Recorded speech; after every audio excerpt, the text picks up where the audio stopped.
everybody and welcome back to my channel. Today I'm going to be giving you a tour of my tattoos so far.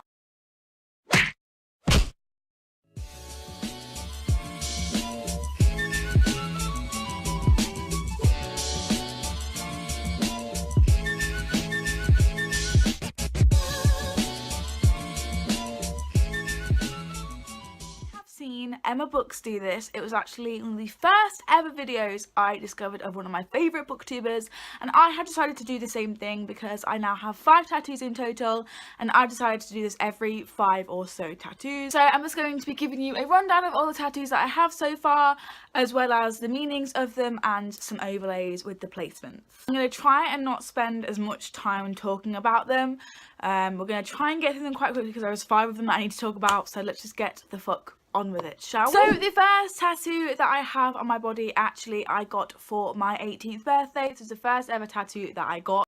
It says "Seek a Great Perhaps," and the placement is on my bicep. Now this is the tattoo that a lot of people say, what does that say? What does that mean? Because a lot of people think because of the font that it says "fuck a great perhaps," but it doesn't. It says "seek." The quote is a shortened down version of the longer one from a book, my favourite book of all time, Looking for Alaska, by John Green. Now John Green didn't make up the whole phrase. The whole phrase is "I go to seek a great perhaps," and although it isn't John Green's words, he does use it in his book from another person that I can't remember where the original quote is from, but he does use it in Looking for Alaska. It's quite a big motif in my favourite ever book. Going to seek a greater perhaps is going on to bigger things, doing better things, being a bigger person, having loads of adventures, sailing across all of the opportunities that you come across, and just trying to be a good person. And that's really deep and really just not what people want to hear when you say, what does that mean? You just want to say, oh, I liked it, it looks pretty, so that's what I say. But there is a deeper meaning to all of my tattoos, I really do promise. The next tattoo I believe I got in February of last year. I got it in February 2018, so my last one was in December 2017 because that's when I turned 18, and then my next one was in February, so 2 months after.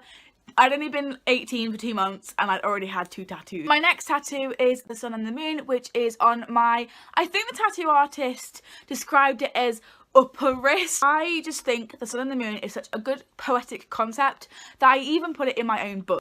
April 2017, 2 years ago around this time of the year, I published a book on Wattpad called The Man on the Moon, which basically just went through a big breakup that I had in 2016, which really shaped me as a person and learned what I want from partners and what I wanted from myself as well. It kind of taught me more about my self-worth and how I don't want to be with someone or anyone that treats me like shit. I'd rather sit there and be alone because my own company is better than someone who's going to abuse me. I use the sun and the moon in my book, The Man on the Moon, as a metaphor for a yin-yang. Basically, we can't have without the moon because we're on a rotation of the world, obviously. The sun represents happiness and the moon represents sadness, because this breakup that I had, they always would tell me that I was too negative and that I always looked at the bad side of life. But if you're always positive or you're always negative, that's just not a good balance. You need to have both to live your life fully, which is why I like the combination of the sun and the moon, because they need to coexist for people to exist happily. Because if you're just the sun and you're hopping on the sun all the time, that just means you're ignoring the negatives, and we need the moon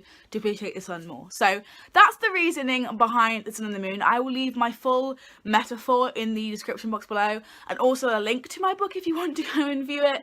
But yeah, so that is the sun and the moon and why I got that one. My third tattoo I got in May, so we have a little bit of space between the next 2 tattoos. So I got the first one obviously in December, second one in February, and then the third one in May. This tattoo is on my collarbone, and it has to be the by far most painful tattoo that I have currently on my body. This tattoo is of a song quote placed on my collarbone with loads of birds. It is a song quote from Demi Lovato's song World of Chances, which is also the song that I use for my end card on my booktube channel. The meaning behind this tattoo is quite personal, and the fact that I got it around May 3rd or May 5th, I always forget which date it is, which I know is terrible for my recovery, but never mind.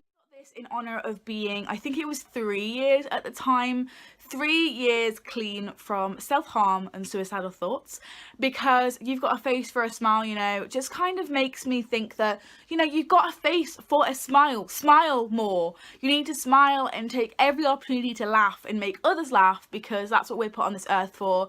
I know I just said sun and the moon, you know, you've got to have a balance, but at the time I was really negative, and I'm not gonna lie, I did see things more in a pessimistic way, and this tattoo followed by the sun and the moon really made me like balance out my thinking in the fact that you've got a face for a smile, you have a smile for a reason, make people laugh and always have a good time. Because I certainly wasn't put on this earth to self-harm or be, you know, suicidal or depressed. I was put on this earth to smile, and that's what this kind of tattoo is all about. Obviously the birds signify freedom, and I think that's a very stereotypical thing for someone to get if they're going through mental health issues, to feel free, to feel out of their cage. I've been coming out of my cage and I've been doing just fine. I do think that birds are kind of stereotypical, but I like them. I think they're really elegant, and I don't think they're the best birds I've ever seen tattooed on someone, but I still really enjoy them and I don't regret it at all. My fourth tattoo that I have to show you today is my Sims 3 plum bob. This has to be my favourite tattoo that I have. I know that you're not supposed to pick favourites, like kids and pets. You're not supposed to pick a favourite tattoo, but I paid a lot of money for my tattoos all in all, so I'm gonna pick a favourite. After I kind of fell out of love with my old tattoo studio, I got 3 tattoos done at a studio, had no problems apart from the third one. I just feel like I outgrew their style and I wanted more from my tattoo studio. Nothing personal, I just decided I want a change. Tattoo of my Sims 3 plum bob is by far my favourite. It is on my, I think the tattoo artist described it again as outer wrist. I love this. It's 3D, it's got all the right greens. To me it just screams Sims, and no matter if people know specifically what it's called, a plum bob, you know, people still recognise the fact that it is a plum bob and it is, you know, from The Sims, and people always at work are like, that's from The Sims, that's from The Sims, do you play The Sims, that's amazing. And I'm like, yes. This tattoo actually made it onto the tattoo artist page, their Facebook page, and I was over the moon because I absolutely love the tattoo and I'm so glad that I have it on my body. I've seen a lot of plum bobs get fucked up. They haven't got the balance of green to reflective ratio, they don't look like plum bobs, or they're just like a diamond with no 3D aspect. And the tattoo artist that I had, trying him for the first time was another thing, but trying him with something that I needed to be good and that I trusted him with, like a plum bob, and the fact that it needs to be 3D, it needs to look like a plum bob, it needs to be recognisable because it's from a game, it's iconic. He did such a good job, and I love it so much. I just love this tattoo so much. It's the kind of tattoo that I catch in the mirror or catch in videos and I'm like, yeah, I have that on my body for the rest of my life. Or I'll purposefully wear clothes in videos or out and about where people can see the tattoo. It's just one of them tattoos that I absolutely love, and I love it so much. And the fifth and last tattoo I will be sharing with you today in my part 1 of many tattoo tours is Angelica Schuyler from Hamilton. This tattoo is obviously on my bicep. It is next to my Secret Great Perhaps tattoo. There are many reasons why I got this tattoo. I really wanted a Hamilton tattoo anyway because it's the first ever musical that I really fell in love with. I always thought that I wasn't a musicals person. I was just like, no, it's too cringy for me. I don't really like them. But boy, I was wrong. Tattoo has 3 meanings to me. One of the fact is that it is a matching tattoo with my friend Waverly and my sister Tia. So there's 3 Schuyler sisters. There's Angelica, who I got. My sister got Eliza, who is very much a positive soul, who, you know, she gets used and cheated on quite a lot, and I feel like that fits my sister quite a lot. And Waverly got Peggy. We don't really know why Waverly got Peggy. I think it's just because that Peggy's yellow and Waverly really likes the colour yellow, so he was like, wow! We've always really seen us 3 as sisters, and although we're not related by blood, me and Tia are like half sisters, we don't have the same dad. Obviously we're not related to Waverly in any way, but we've grown up together, and we have this sisterhood that doesn't really go away, and we decided to get a matching tattoo because of that. I feel like the colour could have been a little bit more Angelica-y. It could be a little bit more pale.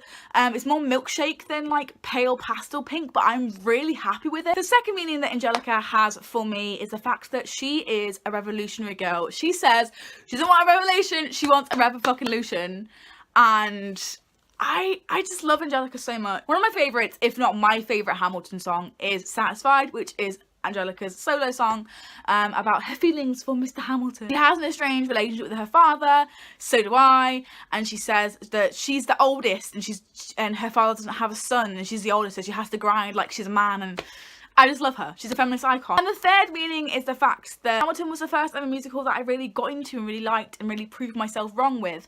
I have a whole thing going on this arm if you haven't noticed. Looking for Alaska was the first book I ever really fell in love with back in 2013, 2012 I think. And Hamilton is the first musical that I ever kind of got involved with. So this kind of bicep is just firsts, and I really like that aspect. I know that people say don't get a matching tattoo, what if you fall out? Well, one of them's my actual sister, but also the tattoo has more than one meaning, and it's a first. It's feminism. It's a matching tattoo technically, and I love that tattoo, and I feel like again the execution could have been a bit better, but that was a miscommunication error on our half, so that's fine. So those are the 5 tattoos that I have to show you for today. What I really want to end these kind of videos on, the tattoo tours, is what I think I'm going to get next, because that's always the question I have to answer. For me, I really hope that I get more bottom layered tattoos, if that makes sense, because all of my tattoos right now exist on the top half of my body and that's not on. So I really would like to get some feet tattoos next. I'd really like to get some more thigh tattoos and start getting some ideas for other tattoos that are not, you know, above the waist. I'd like some on the bottom end of my body, if that's all right. So let's hope in the next tattoo tour I have some more tattoos that are not on my arms or my chest, because that'd be great. But thank you so much for watching this video. I really hope that you enjoyed. I hope the lighting wasn't too bad for you. I really hope that you enjoyed the overlays as well. And I will see you next week for all of my videos. 1, 4, 3.